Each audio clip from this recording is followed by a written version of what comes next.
जो बदलता बिहार है, जो आलू बालू और एक नेताजी के नाम से जाना जाता था, आज उसके नेतृत्वकर्ता को क्लाइमेट लीडर और ग्लोबल थिंकर माना जा रहा है, माननीय नीतीश कुमार जी को। तो ये जो बदलता बिहार है, आदरणीय नरेंद्र मोदी जी, माननीय नीतीश कुमार जी, चिराग पासवान जी, जीतन राम मांझी जी, उपेंद्र कुशवाहा जी के नेतृत्व में जो राजनैतिक गठबंधन ने जनादेश प्राप्त किया है, तो वह तो निश्चित, और 20 वर्षों से जो व्यक्ति राज्य का मुख्यमंत्री हो, गांव के खेत खलिहान में कोई शिकायत नहीं हो, यह साधारण सा नैतिक बल नहीं है। इस नैतिक बल की बुनियाद पर कल का गांधी मैदान का शपथ ग्रहण समारोह ऐतिहासिक इसलिए होगा कि जेपी गंगा पथ के बगल में है। लोकनायक जयप्रकाश नारायण का संबोधन वहाँ से हुआ है। वहाँ देश के पूर्व प्रधानमंत्री अटल बिहारी वाजपेयी का संबोधन हुआ है। तो आदरणीय प्रधानमंत्री जी सहित जो मीडिया सूत्रों से जानकारी मिल रही है, एनडीए शासित राज्यों के मुख्यमंत्री से लेकर के देश के और दुनिया के बहुतेरे लोगों की निगाह, हसरत भरी निगाह है, उम्मीद भरी निगाह है।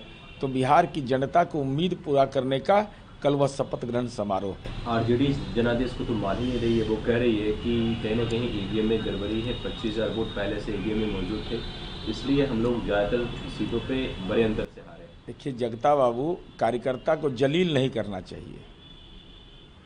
बूथ लेवल एजेंट है मतदान केंद्र पर, और मतदान केंद्र पर वह जब ईवीएम का मशीन जाता है, क्योंकि अभी लोग तो लालूवाद विचारधारा के हैं, चंडूखाना में घूमते रहते हैं, तो वो बूथ लेवल एजेंट का दायित्व होता है सील तक कराने का, प्रारंभ से लेकर सील तक। एक प्रमाण है तो दीजिए चुनाव आयोग को, एक प्रमाण दीजिए। राजनीति के चंडूखाना में घूम करके तेजस्वी चालीसा आप पढ़ सकते हैं, यह आपकी फितरत हो सकती है। बिहार की जनता ने ऐतिहासिक जनादेश दिया है, सम्मान करिए, और नहीं तो राजनीति के चंडूखाना में घूमते रहिए। कांग्रेस भी इस हार का जो ठीकरा है वो एसआईआर पे फोड़ रही है। वो पैन इंडिया जो है इसके अगेंस्ट मूवमेंट चलाएगी। दिसंबर के पहले वीक में रामलीला मैदान में एक बहुत बड़ी रैली है एसआईआर के अगेंस्ट में। एसआईआर से विरोध किस बात का है? क्या मृत लोगों का नाम वोटर लिस्ट में रहना चाहिए? क्या एक ही व्यक्ति का 2 जगह नाम रहना चाहिए? अब हो सकता है राहुल जी बिहार आए थे, बेगूसराय में जल जीवन हरियाली के तहत जो तालाब बना है उसमें वो डुबकी लगाए थे, हालांकि उनको लगाना चाहिए था गंगा जी में, और उसके बाद यहाँ सीधा मध्य प्रदेश की ओर बढ़ पड़े।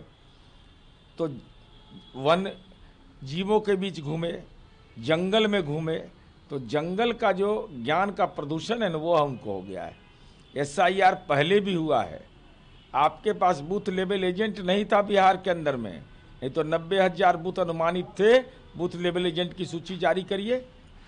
चुनाव आयोग जैसी संवैधानिक संस्था में कोई सलाह देना है तो मंतव्य आप दे सकते हैं, लेकिन एक अनर्गल प्रचार करना, हार का ठीकरा चुनाव आयोग के मत्थे मढ़ना, एसआईआर के मत्थे मढ़ना, ये तो हारे हुए पहलवान ही कह सकते हैं।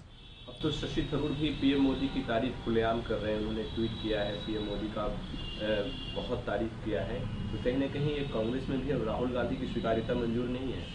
भाई माननीय शशि थरूर जी सांसद हैं, उन्होंने कांग्रेस में आंतरिक लोकतंत्र के चलते राष्ट्रीय अध्यक्ष का चुनाव लड़ा, और चुनाव लड़ने के बाद उनको कांग्रेस पार्टी में लगातार हाशिए पर डाला गया।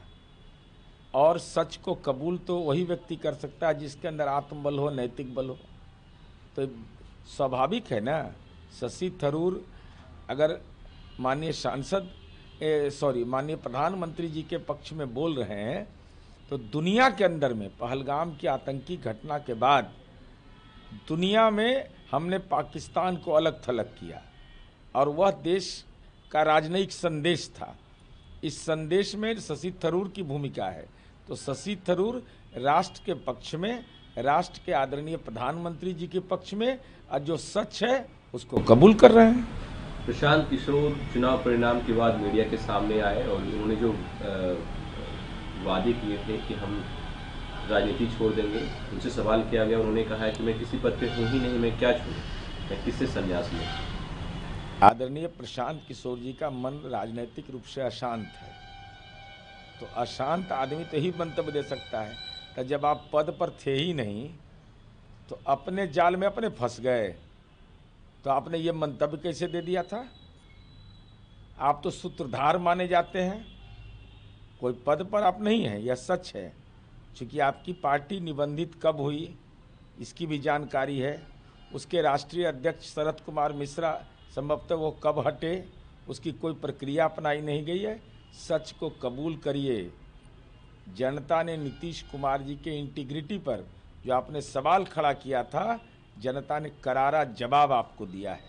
इसलिए हमारा सलाह है कि अशांत होने की ज़रूरत नहीं है, कुछ दिन के लिए पलायन कर जाइए बिहार से, और जब भी यहाँ से जाइए बिहार से तो तूफान एक्सप्रेस से जाइए, वो दिल्ली तक जाएगी, पुरानी दिल्ली जाएगी, और उसमें स्लीपर में टिकट कटा लीजिए, तो बिहारी आपको मिलेंगे उस गाड़ी में।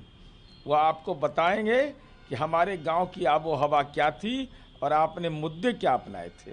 तो विरोधाभास भी नज़र आ जाएगा और दिमागी वास भी हो जाएगा। उन्होंने कहा कि अब लोगों को सलाह देना बंद, अब लोगों के बीच में रह के लोगों के लिए लड़ाई लड़नी है।